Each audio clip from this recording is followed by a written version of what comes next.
Radio Campus, la radio de la communauté de l'Université libre de Bruxelles. Benoît Muche au micro pour un nouvel épisode de l'émission Écho dans la nuit. Dernier épisode dédié à des auteurs belges. Vous pouvez, je vous rappelle, laisser des messages et des suggestions de lecture pour les futures émissions sur la page Facebook de Écho dans la nuit, en tapant dans le champ de recherche de Facebook Écho au pluriel dans la nuit. Et vous pouvez également écouter en décalé tous les enregistrements des directs précédents en allant sur YouTube, tapant Écho dans la nuit, et alors vous avez chaque fois l'épisode de la saison et les auteurs qui ont été couverts par chaque épisode. Je vais commencer celui-ci avec un extrait de La démence du boxeur, un roman de François Weyergans.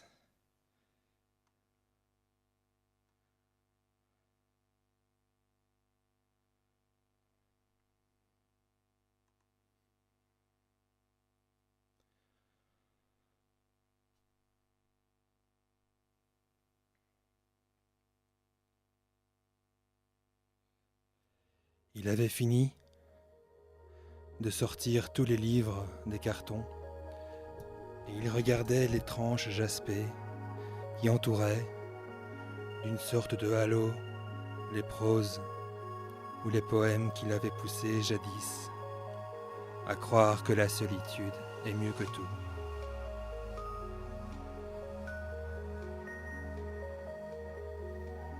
Un livre vit et respire par les branches, par les tranches, pensait-il. L'année dernière, il avait eu la fantaisie de retourner tous ses livres dans sa bibliothèque à Paris pour en exposer les tranches. Ils ont vraiment le dos au mur, avait-il dit en montrant ses livres à ses invités qui avaient eu l'air de penser que cette fois, ça y était, Melchior avait le cerveau ramolli. Il avait pris soin, après avoir remis ses livres à l'endroit, d'inviter de nouveau les mêmes personnes qui lui avaient toutes trouvé meilleure mine.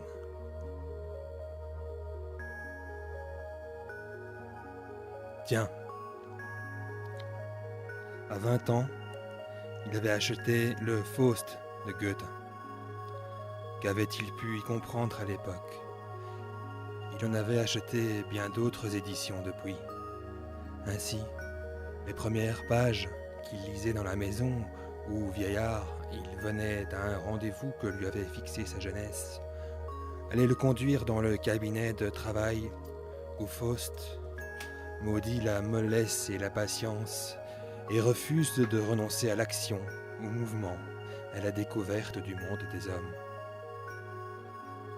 Il aurait passé toute sa vie à lire. Dans le cinéma, on consacre plus de temps aux mots qu'aux images. Pour un film qu'on finit par produire, combien de livres n'a-t-on pas lu? Hitchcock achetait les droits de romans qui se passaient dans les pays où il avait envie d'aller, pour se donner bonne conscience de voyager. Melchior reposa l'ouvrage de Goethe sur la première pile de livres qui commençait à s'élever sur le dallage du vestibule. Ces livres, achetés par un étudiant, étaient des livres modestes dont les reliures bâillaient. Il revoyait la chambre où il les avait lus, le casier où il les rangeait, les rayonnages des librairies où il les avait découverts quand il était arrivé à Paris. Un Paris encore champêtre, où il avait croisé un troupeau de chèvres et où on pouvait choisir non seulement la rue dans laquelle on voulait habiter, mais le numéro de l'immeuble.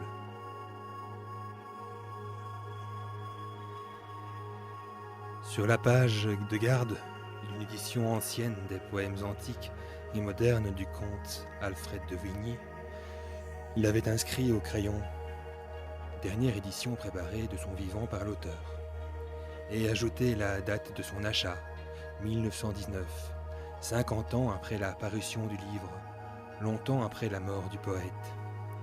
Combien de temps avant sa mort à lui? Il calcula qu'il possédait ce livre depuis 63 ans, mais c'était comme s'il venait de l'acheter puisqu'il avait oublié qu'il le possédait, ce qui tendait à prouver, estima-t-il sans raison, que sa mort n'était pas pour bientôt. Il ouvrit le Satyricon de Petrone, un de ses anciens livres de chevet, un de ces cadeaux que l'humanité se fait de temps en temps à elle-même, un livre dont la lecture et les réflexions qu'il avait fait naître en lui l'avaient aidé à se méfier de ce qu'on lui enseignait. Il y avait longtemps que Melchior n'avait plus fait de latin. Il décida qu'il allait s'y remettre.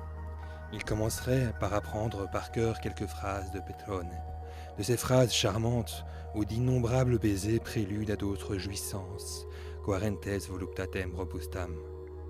Pour connaître une langue étrangère, lui avait dit un de ses professeurs, retenez moins des mots que des phrases. Le Satyricon était un livre sec, vif, plein d'humour peut-être, un rien trop pédérastique pour son goût, mais comme disait le milliardaire Osgood Fielding III à la fin de certains lame shows, nobody's perfect. Si on avait fait du Satyricon un évangile, la vie en Occident aurait été plus marrante.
notre amour a voulu naître, par Émile Verhaeren.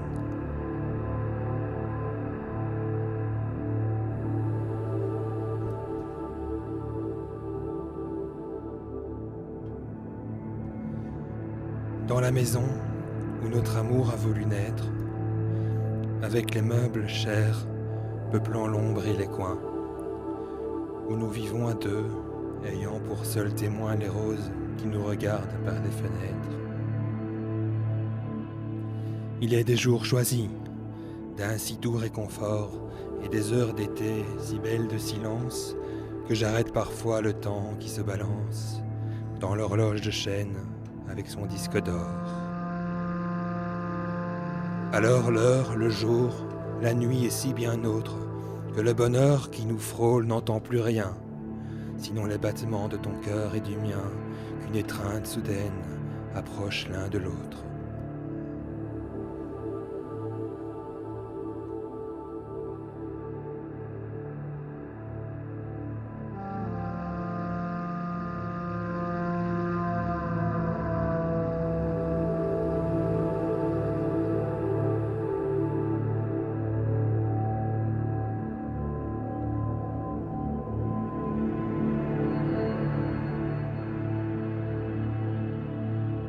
L'inconscience, par Émile Verhaeren.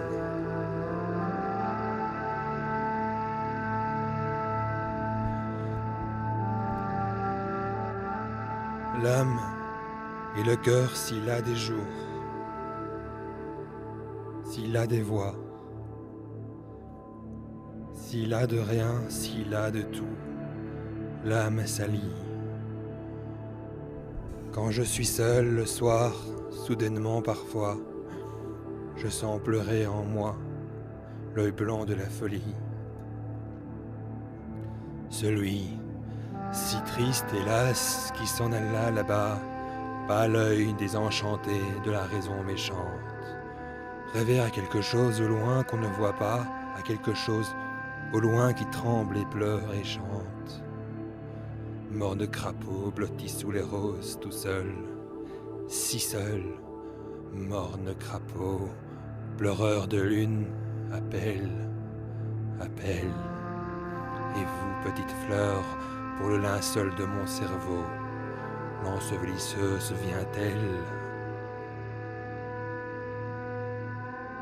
L'être, être l'errant au monde, et le pauvre de soi avec le feu bougeant d'une âme qui tremblote derrière une main frêle et ballotte son moi, qui tremblote comme un reflet dans l'eau ballotte.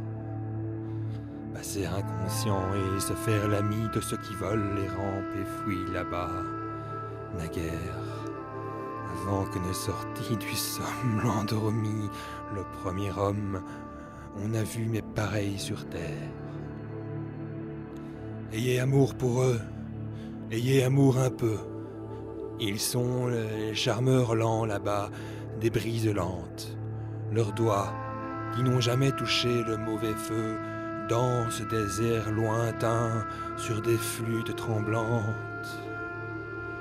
Les puérils et les vagants, mais loin du mal, et les doux égarés par les bruyères vertes, Hamlet rirait peut-être, hélas, mais Parsifal, oh Parsifal bénin et clair, comprendrait, certes.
Fleur fatale par Émile Verhaeren.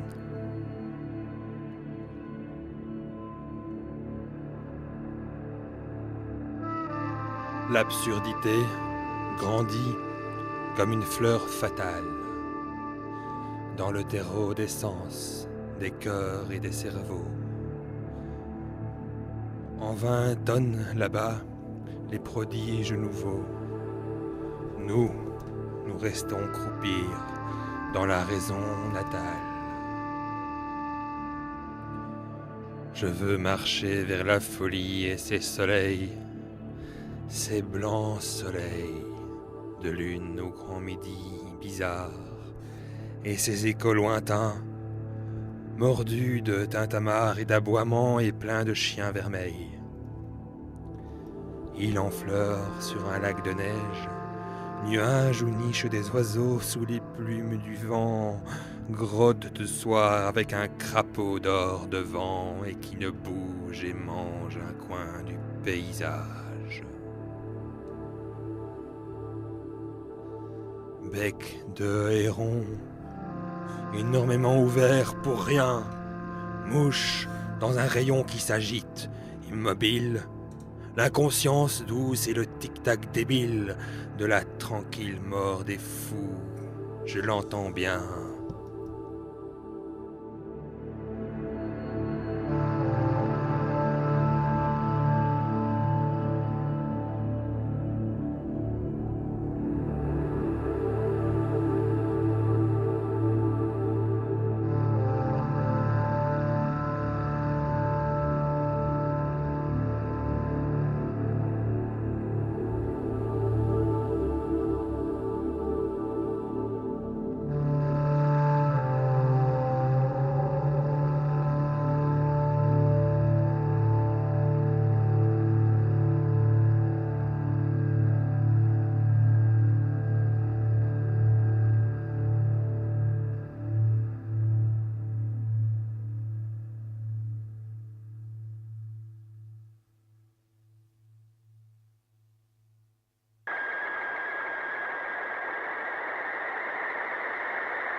Ma tranquille amie par Émile Verhaeren.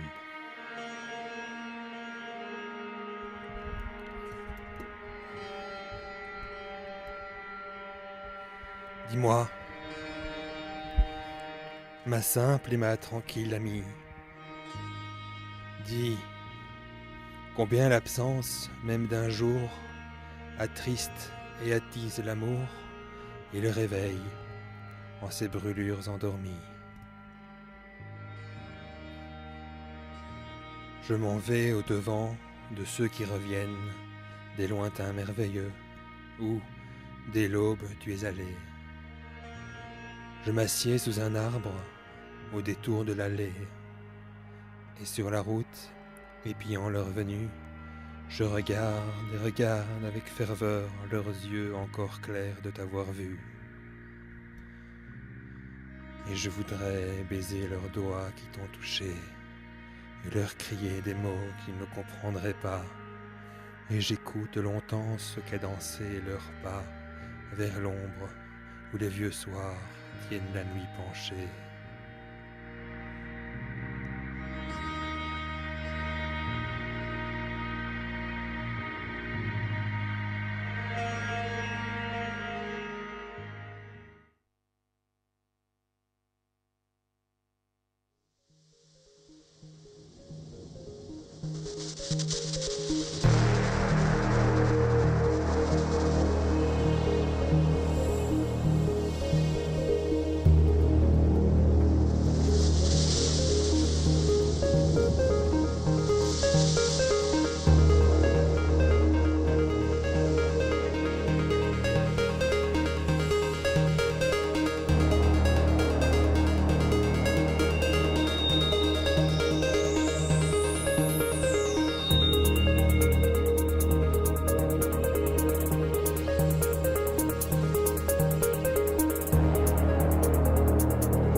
vers le futur par Émile Verhaeren.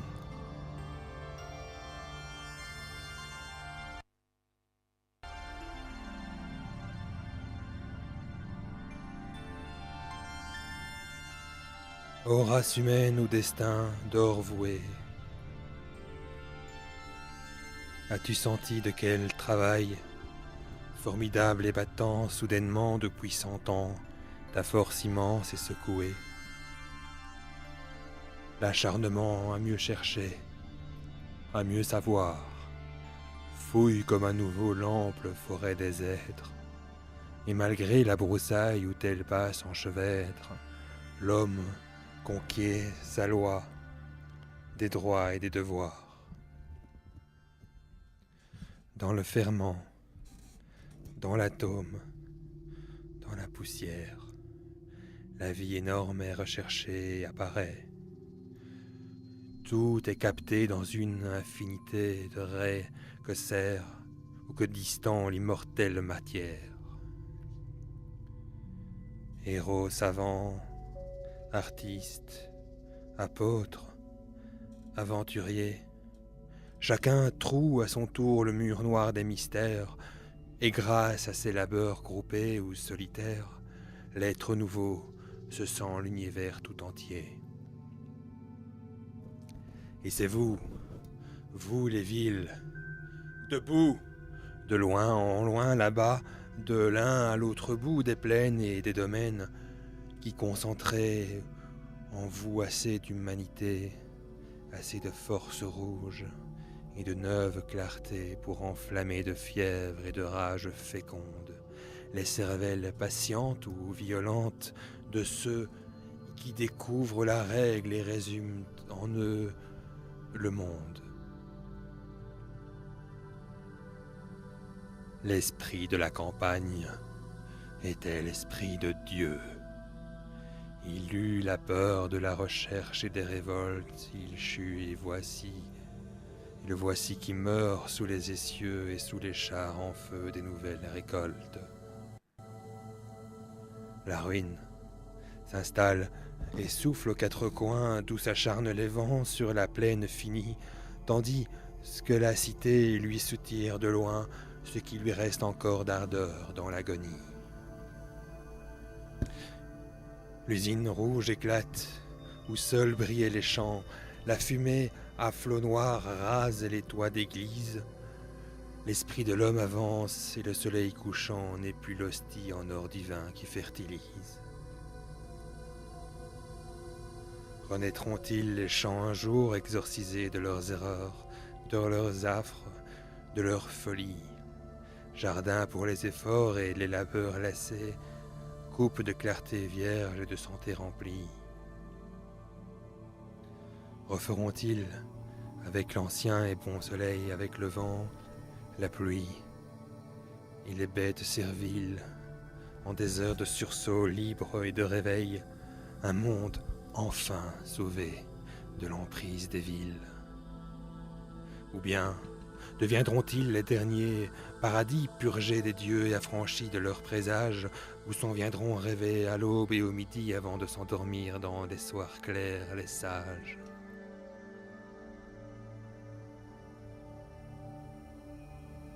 En attendant, la vie ample se satisfait d'être une joie humaine, effrénée et féconde.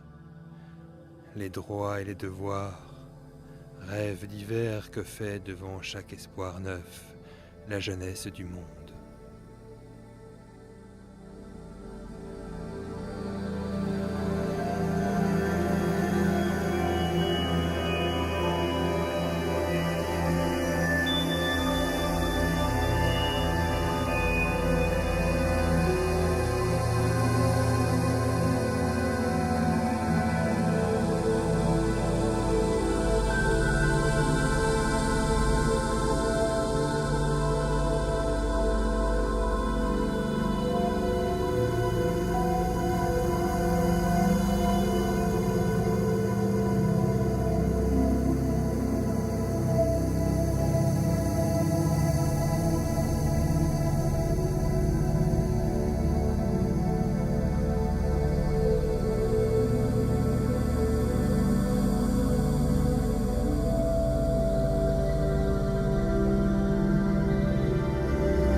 La tentation de ne pas se suicider par Pierre Mertens.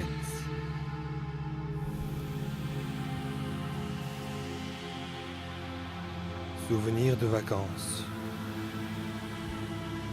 J'étais allé chercher mon courrier dans la boîte aux lettres, suspendu au tronc d'un bouleau, au bout du chemin qui reliait à la route macadamisée la Bastide de V, où je me repliais en été, et de plus en plus souvent, hors saison.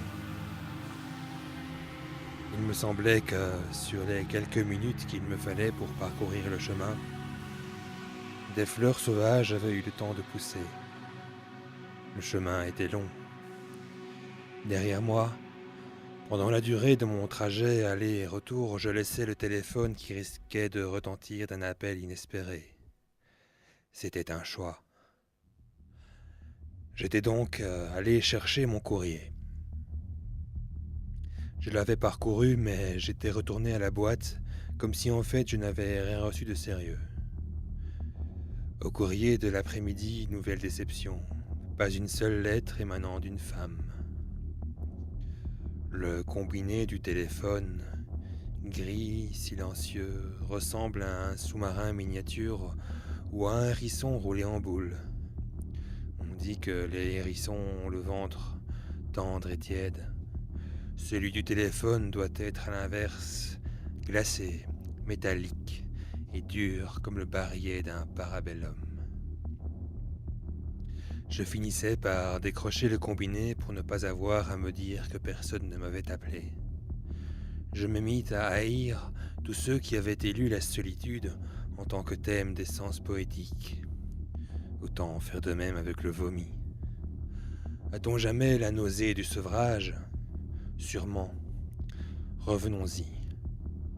Le vide s'était fait autour de moi.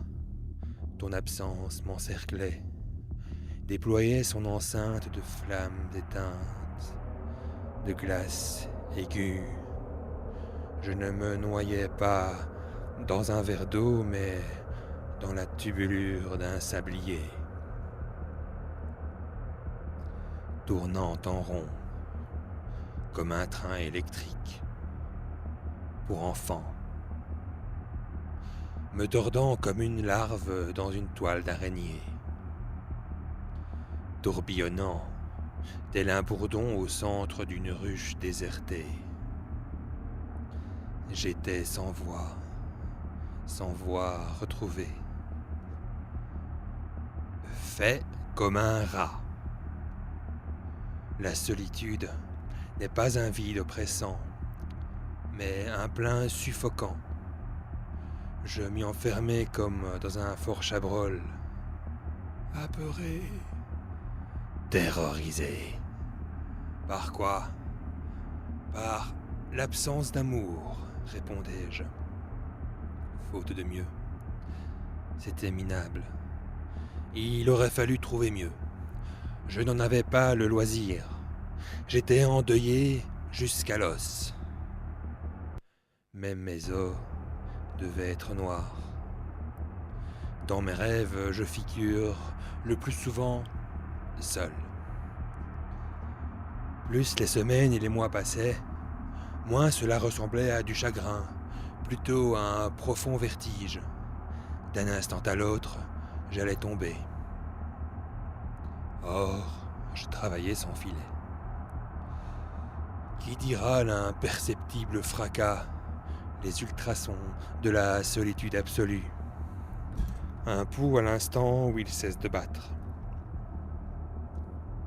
Un électrocardiogramme plus plat que plat. Une gifle invisible, inaudible, indolore. Le coup du lapin administré par le néant. Ma coiffeuse, je vois le tourment qui ride de votre front. Merde, ça commence à se voir, comme une lèpre. Bientôt on s'écartera de moi. On le fait également d'un fou dangereux. Rien à attendre de mes amis divorcés, séparés, rompus, largués, oubliés. Les contaminés, les stigmatisés ne se parlent pas entre eux. se font peur les uns aux autres. Solo positif. Cet été, tous mes amis un peu proches partirent ensemble en vacances. Moi qui annonçais depuis longtemps un départ prolongé, j'avais bonne mine. Je restais sur le carreau.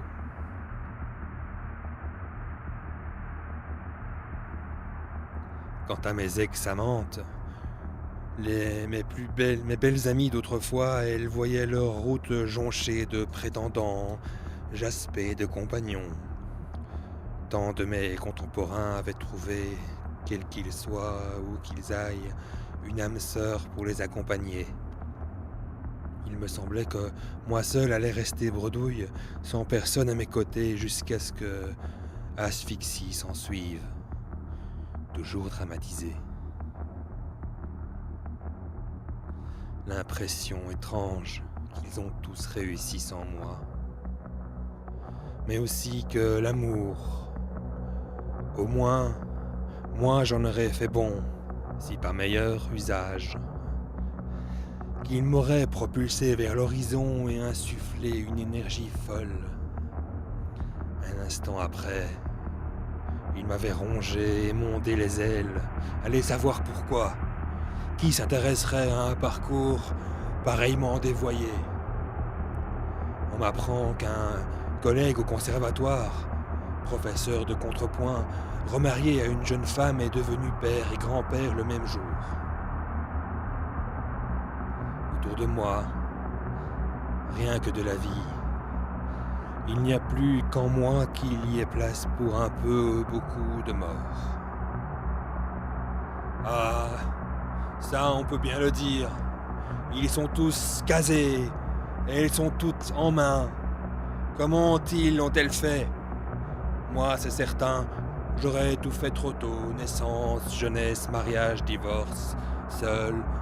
On est toujours seul trop tôt. Certains qui se prétendent mes amis en voudront sûrement à cet amour que je me suis autorisé tardivement. Encore trop tôt, qui sait, ils diront que celui-ci m'a tué. Ceux dont la vie constitue l'unique testament ne laissent pas d'enveloppe à déchirer. Ils ont bien pris garde à se déchirer eux-mêmes à leur vie, à leur amour. Je considère toutes ces pilules échelonnées sur ma table de chevet. Étranges cartouchières de comprimés à ingurgiter chaque jour, chaque semaine, chaque mois. Le nombre de ceux qui me resteraient à vivre, qui sait? Cette histoire serait-elle appelée à s'achever comme elle a commencé entre l'urine et le caca d'une solitude crasse? Alors que se serait déroulée entre-temps une course entre la mort et quelque chose comme un nouvel amour, on peut toujours rêver. On peut toujours se réveiller. On passe ce soir à la télé un docu sur les relations sexuelles en prison. Une visite de 2 heures est prévue une fois par mois dans une cellule conçue à cet effet. Comme on ne l'a pas filmé, on ignore en quoi cela consiste. Je me demande si bientôt je ne devrais pas envier ces détenus, moi qui ne puis même plus me proclamer logé à la même enseigne. Ne me retrouverais-je pas dans la peau d'un prisonnier qui ne recevrait plus de visite? Tous ces mois sans amour, ces nuits solitaires, comment ne pas les comparer à une incarcération sur erreur judiciaire, une hospitalisation sans maladie, une petite mort sans phrase?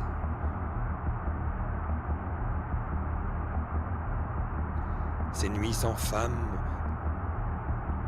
amputées, béguillardes, livrées à tous les vents de la mémoire et de l'amnésie, penchées au-dessus d'abîmes insondables.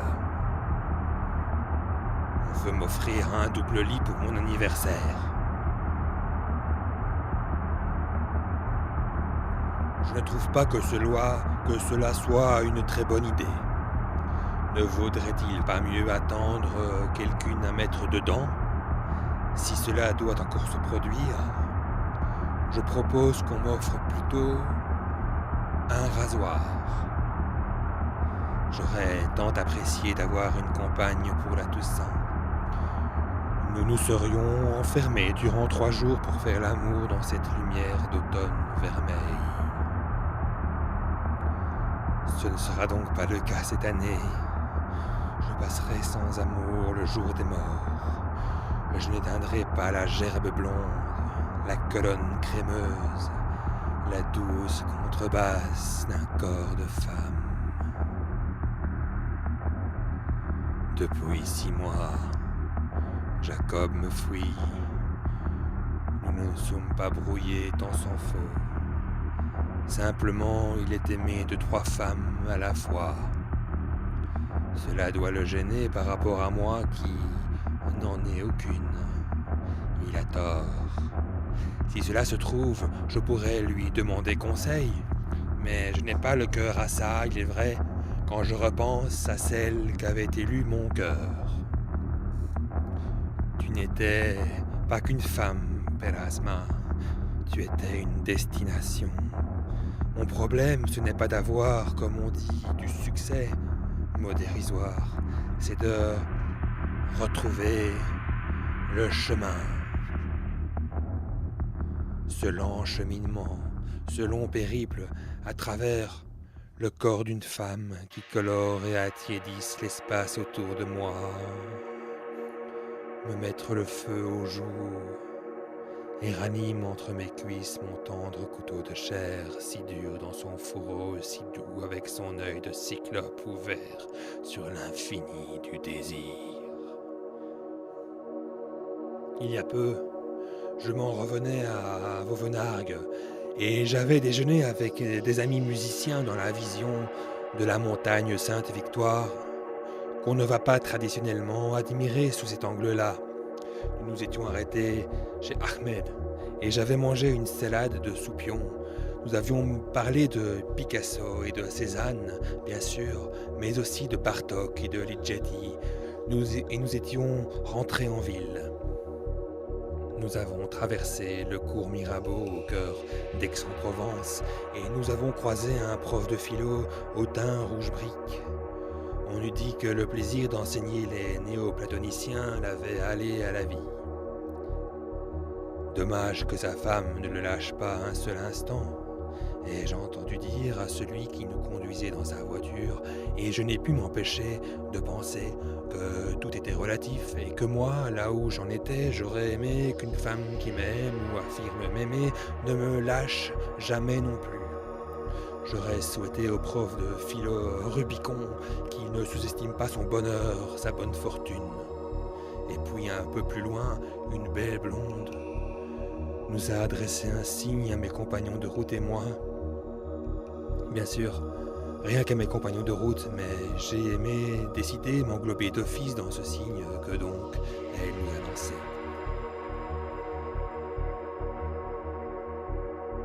Elle est jolie, n'est-ce pas, m'a dit l'organisatrice de concert qui était avec nous. Enfin, vous la trouvez jolie. Je ne me trompe pas, il se trouve que je la connais bien. Elle s'appelle Blanche Cyprès. Je me suis aussitôt posé cette question. Connaîtrais-je encore un seul jour, 1 heure de vraie liesse avant que le poison de la solitude ait agi et embouteillé toutes mes veines? Est-elle libre? Ai-je demandé à la cantonade d'un ton qui se voulait insouciant, désinvolte. Qui ça? Ils avaient tous déjà l'esprit ailleurs. Ben, Blanche Cyprès, ils m'ont regardé. C'est bien possible, a supputé notre chauffeur. Ce n'est pas certain, a plus prudemment avancé l'organisatrice des concerts.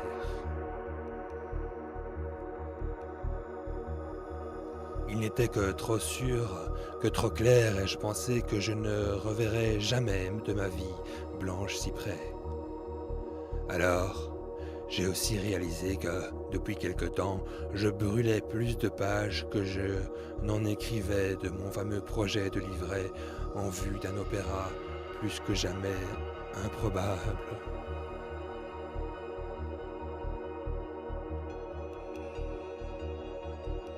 Et je me suis dit, que ma solitude me renvoyait une image abjecte de moi-même, que la solitude à la longue avilit son homme, et que c'était lamentable de n'être plus bon en fait qu'à avoir un brusque béguin sans espoir de retour pour la première venue, la première qui passe, et encore seulement dans mes bons jours. Considération inoffensive sur le suicide. Tout amoureux et conduit doit y avoir songé, ne fût-ce que pour la forme, sacrifiant à un rite. Père Asma doit y avoir songé pour moi. Par présomption, je ne crois pas. À preuve l'enfantine façon, encore une fois, dont elle a un jour abordé l'éventualité d'une telle tentation. Si tu te suicides, je ne te parle plus. Plus profond qu'il n'y paraît. Tiendrait-on ce langage à l'allure de boutade à un vrai suicidaire? Assurément pas.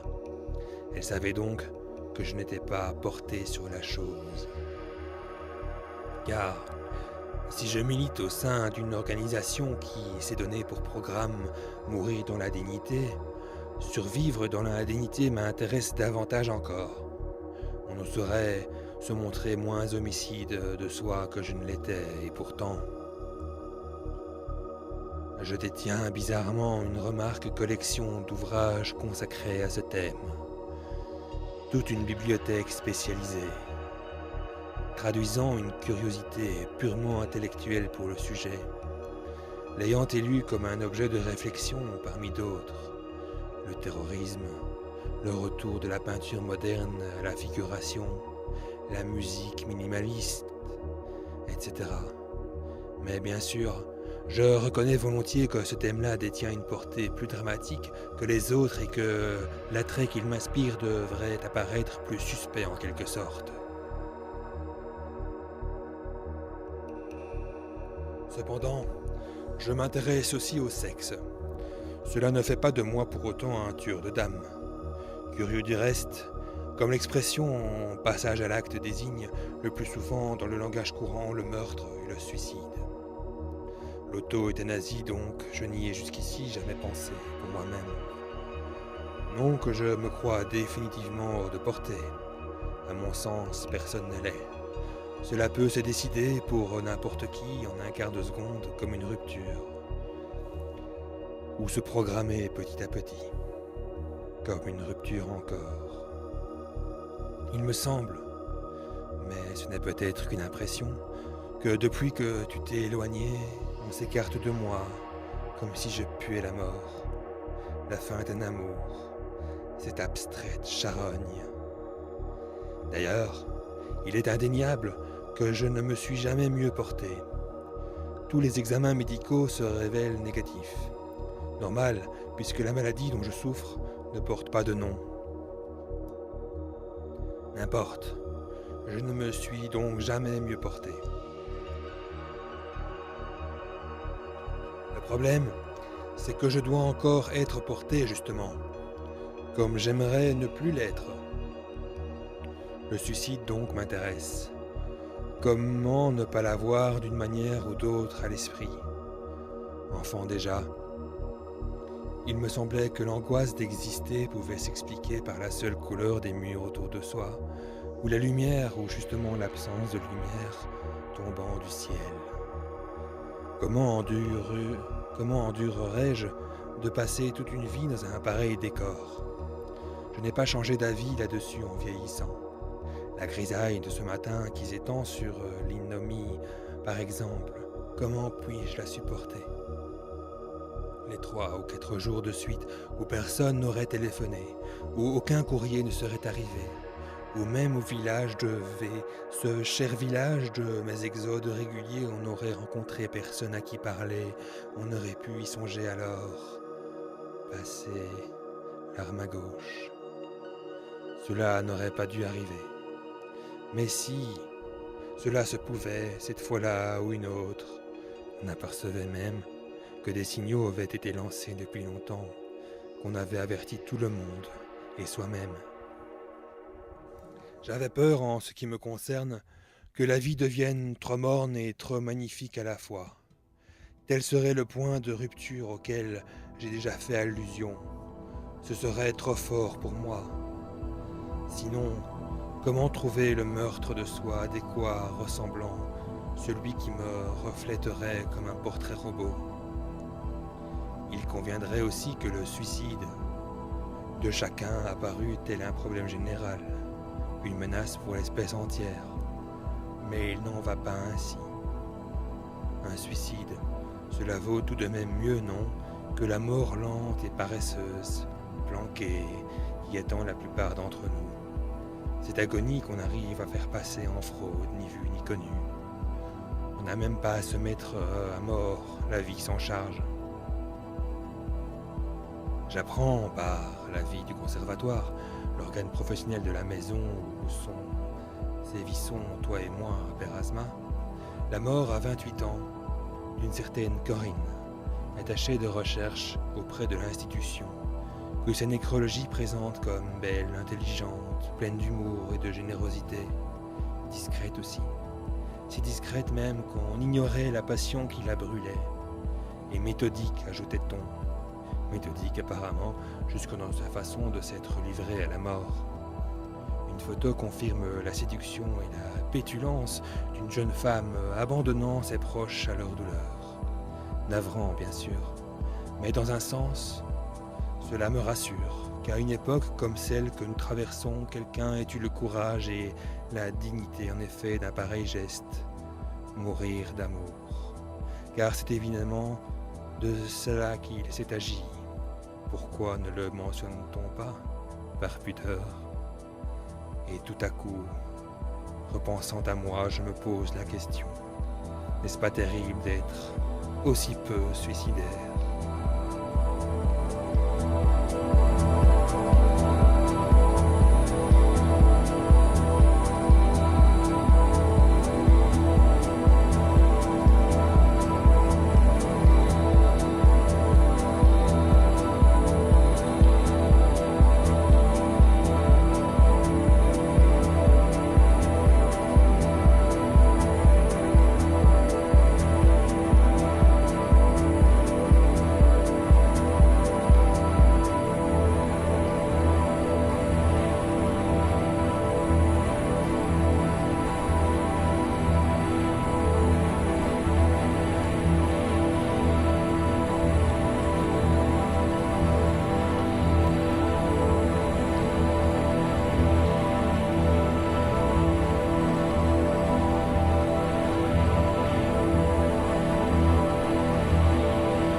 Le vent, par Émile Verhaeren.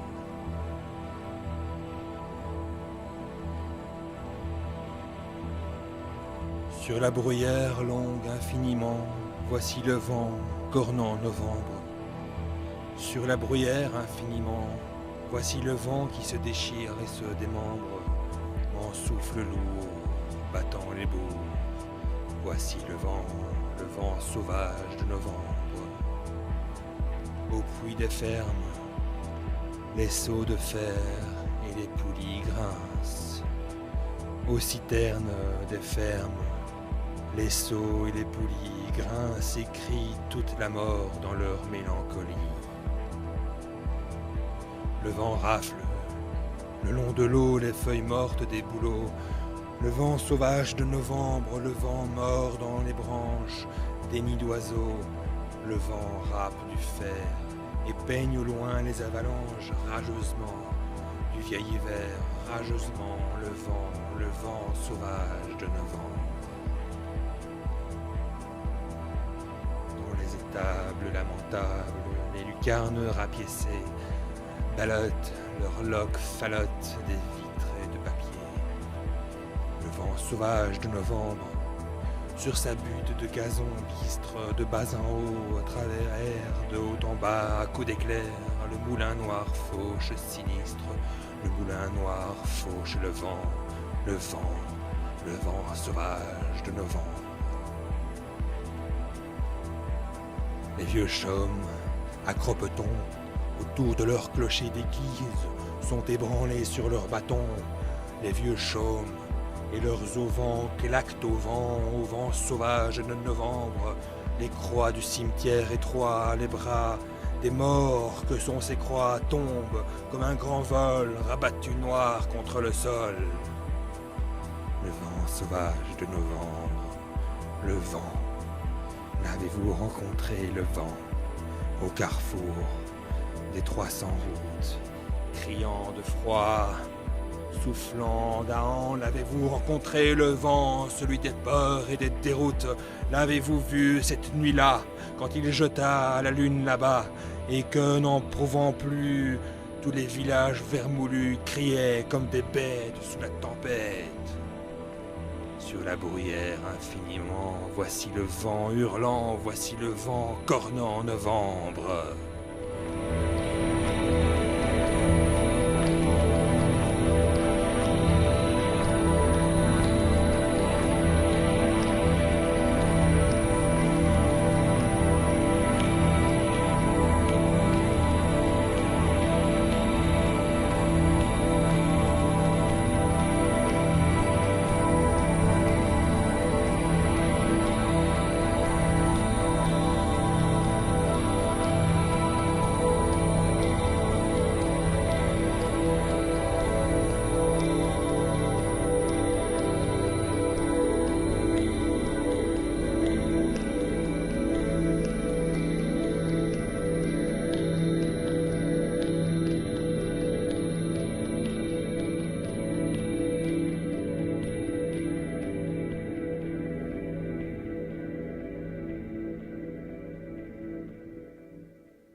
Il est minuit 58 et 30 secondes, vous écoutez toujours Radio Campus, la radio de la communauté de l'Université libre de Bruxelles. Cet épisode de l'émission Écho dans la nuit se termine à l'approche d'1h du matin. Vous avez entendu dans l'ordre chronologique les textes suivants. Extrait de La démence du boxeur de François Weyergans. Où notre amour a voulu naître d'Émile Verhaeren, Inconscience d'Émile Verhaeren, Fleur fatale d'Émile Verhaeren, Ma tranquille amie d'Émile Verhaeren, Vers le futur toujours d'Émile Verhaeren. Ensuite, la tentation de ne pas se suicider par Pierre Mertens.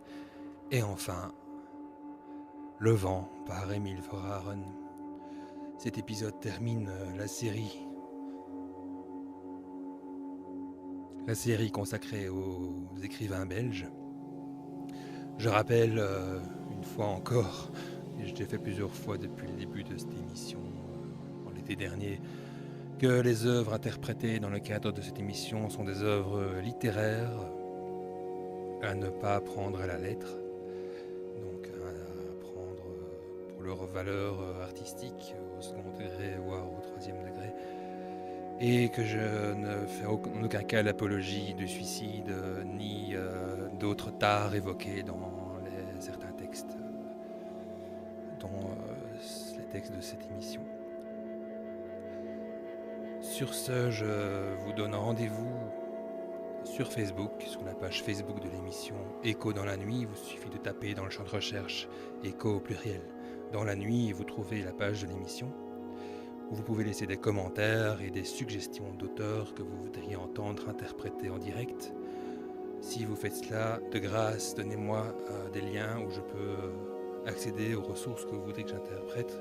Je ne vais pas aller acheter des séries de bouquins, sauf si on me les envoie au studio Radio Campus à Avenue Paul Léger, 1050 Bruxelles, à l'intention de l'émission Écho dans la nuit.